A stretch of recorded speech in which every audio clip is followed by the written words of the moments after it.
முருகேசனின் கோரிக்கையை என்ன செய்தாய் பதில் சொல் சேரி மக்களின் இளங்கோவன் பிணத்தை பாதுகாக்க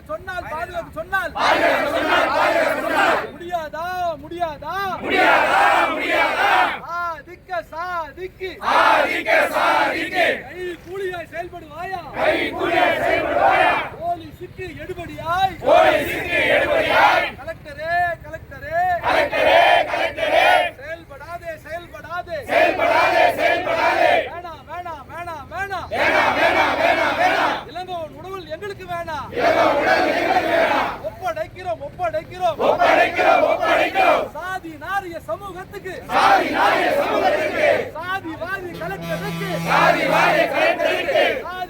மந்திரிக்கு சாதிவாதி எம்பிக்கு சாதிவாதி அரசாங்கத்துக்கு எங்கள் சொந்தம் இளங்கோவனை ஒப்படைக்கிறோம்